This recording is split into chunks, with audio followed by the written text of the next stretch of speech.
السلام عليكم، عاملين ايه؟ يا رب تكونوا بخير وانتوا بتتفرجوا على الفيديو بتاعي النهارده. فيديو النهارده مختلف عن اغلب الفيديوهات اللي بشاركها معاكم على القناه، لانه هيكون عباره عن استادي فلوج او فلوج مذاكره.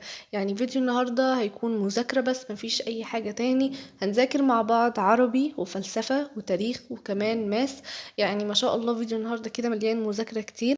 ومش بس كده، انا كمان هشارك معاكم مجموعة من النصايح المهمة اللي لو طبقتوها ان شاء الله مستواكم الدراسي هيتحسن 180 درجة.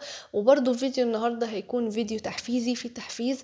لو انتوا حاسين ان المذاكرة صعبة عليكم او انتوا مش عارفين تذاكروا ومش قادرين تذاكروا ومستتقلين المذاكرة، لا ان شاء الله بعد فيديو النهاردة هتتحفزوا جدا وتقوموا تذاكروا كل المواد اللي عليكم. ففيديو النهاردة يعني مليان تفاصيل كتير من اللي انتوا بتحبوها، مذاكرة وتحفيز وكمان نصايح. فكيب واتشنج، ودلوقتي يلا نبدأ. تعالوا نبدأ يا جماعة. أول حاجة مع بعض بحل أسئلة الفلسفة. أنا أصلا كنت خلاص ذاكرت الدرس وخلصته، اللي هو الدرس التاني في الفلسفة، اللي هو أساليب التفكير الإنساني. أنا بسمع فلسفة مع مين؟ بسمع مع مستر أدهم رشدي على يوتيوب. يعني عشان لو في ناس عايزة تعرف أنا بسمع مع مين. الفلسفة يعني يا جماعة صراحة حاسة إن هي مش مستاهلة إن انتوا تاخدوا لها درس وكده. وفي نفس الوقت برضو ما ينفعش إنكم تركنوها خالص وما تذاكروهاش، لا ذاكروها بس ما تركزوش عليها قوي لو مش هتكملوا ادبي. فبسمعها يعني مع مستر ادهم رشدي، بجد شرحه تحفه تحفه تحفه. وعلى يوتيوب فور فري، مش منصه ولا حاجه. برضو هديكم بقى كده شوية نصايح في حل أسئلة الفلسفة، لأن في ناس بتقول أنا بفهم بس مش بعرف أحل الأسئلة. بصوا يا جماعة، عشان تعرفوا تحلوا الأسئلة بيكون كده في keywords في كل أسلوب انتوا بتحفظوهم. يعني مثلا احنا هنطبق لكم كده أو هديكم مثال على الدرس بتاع أساليب التفكير الإنساني. طيب لو احنا هنتكلم مثلا عن الأسلوب الخرافي، في keywords ليه لو شفتها في السؤال أعرف إن هو بيقصد الأسلوب الخرافي، اللي هو مثلا يقول لي إيه، ساذج، بدائي، بيتكلم عن السحر عن الشعوذة. يبقى كل الكلام ده يقصد بيه ايه؟ الأسلوب الخرافي. هو بيجيب لي كده في السؤال واحدة من الكلمات المفتاحية دول، وانتوا المفروض تعرفوا هو بيقصد انهي اسلوب. وممكن السؤال يجي على شكل تاني، واللي هو يجيب لكم بقى الاسلوب ويسألكم في الكيوردز بتاعته او السمات بتاعته. يعني مثلا يجي يقول الاسلوب العلمي ده بيدور على اصل الاشياء ولا بيدور على الحاجات السطحية مثلا، او هو اسلوب سطحي؟ لا هو اسلوب سطحي.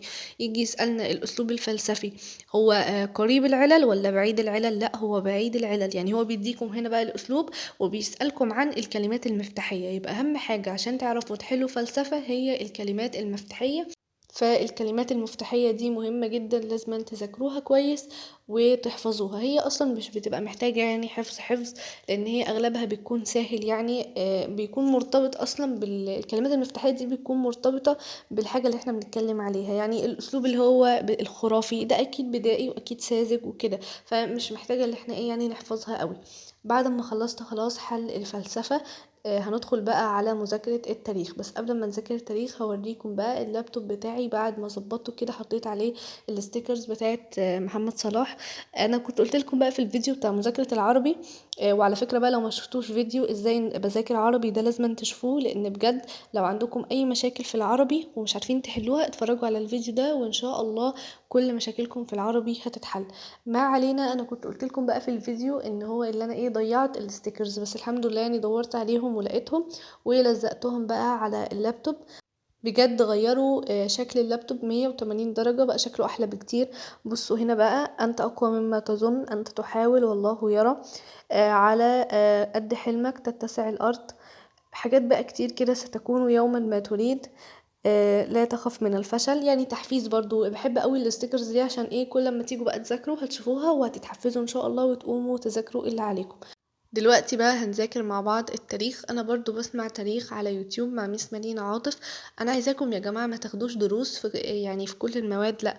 المواد اللي تقدروا تذاكروها لوحدكم او ليها مدرسين على يوتيوب اسمعوا معاهم، لان الدروس الكتير بتكون عبء عليكم انتوا، كمان عبء على اهلكم، عبء عليكم انتوا. حتى لو بتاخدوا اونلاين هيبقى عبء عليكم ان انتوا تسمعوا كل المحاضرات وتحلوا الواجب وتسلموه، عندكم امتحانات.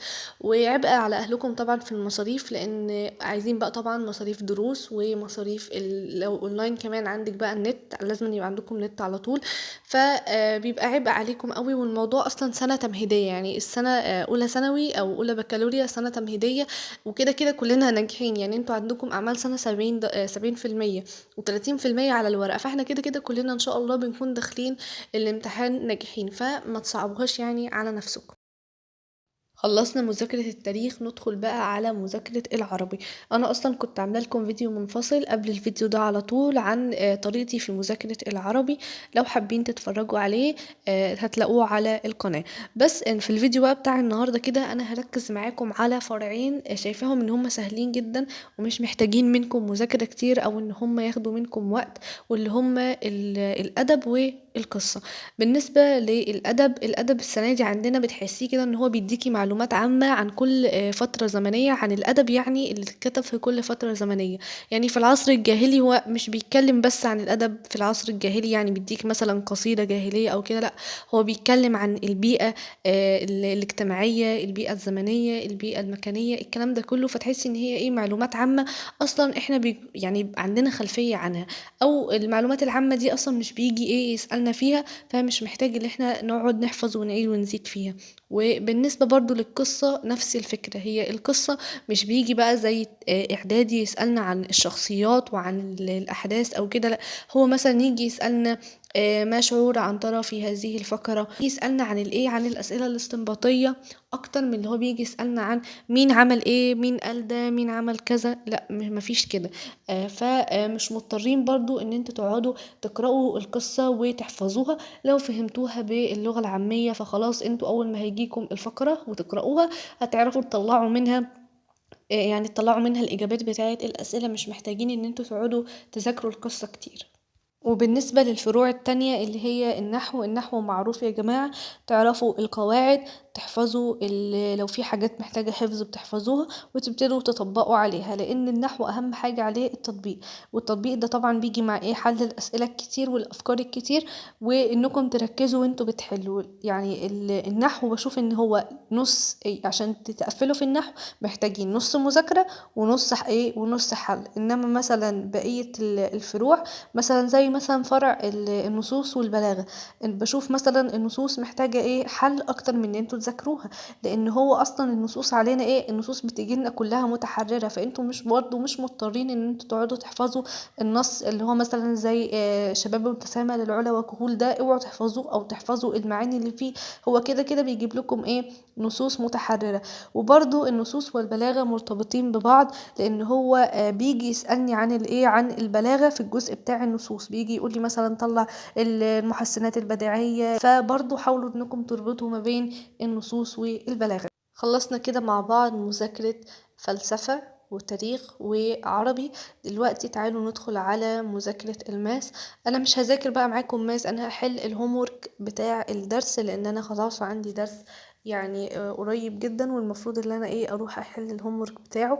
انا دايما بعمل الحركة دي، بزنق نفسي في حل هومورك الماس، وعلى فكرة دي حاجة غلط، يعني انا بعترف ان انا غلطانة في النقطة دي، لان الماس لو انتوا نسيتوا ما ذاكرتوهوش، مثلا ركنتوا الهومورك لحد قبل الدرس بيوم، هتكونوا اصلا نسيتوا الشرح ونسيتوا مثلا الشرح اللي المستر شرحه لكم هتكونوا نسيتوه، ومش هتعرفوا تحلوا، وهتغلطوا في اسئلة كتير. فعشان كده واجب الماس اخره بالكتير يومين بعد الدرس، عشان تعرفوا تحلوا كل الاسئلة صح، وهتلاقوا انتوا نفسكم اصلا ما عندكمش اي مشاكل في الحل، لان انتوا متذكرين الايه، القوانين والمعلومات اللي انتوا اخدتوها.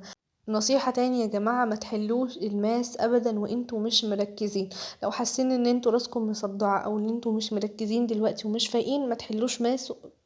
مش ايه، ما تحلوش ماس وما تذاكروش وما تذاكروش ماس.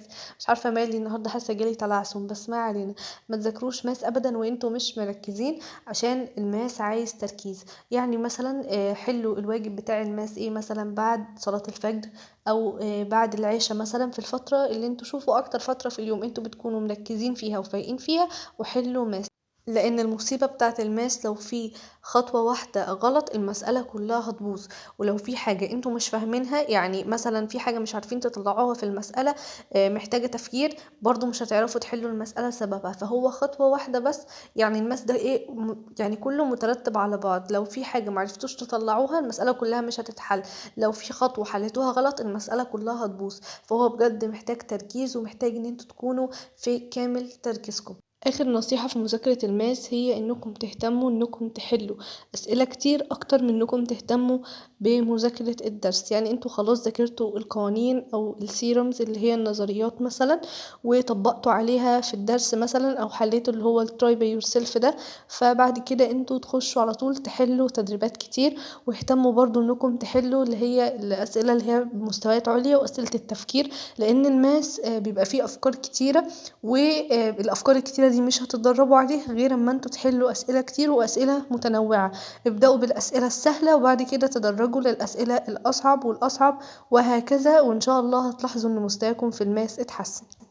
وبس كده، ده كان فلوج النهارده، اتمنى يكون عجبكم واستفدتوا منه. وطبعا لو عجبكم الفيديو ياريت تعملوا له لايك وشير مع اصحابكم وقرايبكم علشان يستفادوا هما كمان. ولو دي اول مره تشوفوني ياريت تعملوا سبسكرايب للقناه وتفعلوا زر الجرس علشان يوصلكم كل فيديو بنزله. احنا يا جماعه فاضل لنا 400 مشترك بس ونكمل 3000 سبسكرايبر، فاعملوا دلوقتي سبسكرايب للقناه عشان نوصل للرقم ده مع بعض. وعايزاكم تشغلوا الفيديو ده وانتوا بتذاكروا كده عشان تتحفزوا وتسمعوا النصايح وتطبقوها وانتوا بتذاكروا. ولو عندكم اي اسئله اكتبولي في الكومنتس وانا ان شاء الله هرد عليكم كلكم. واستنوني في فيديو جديد. باي.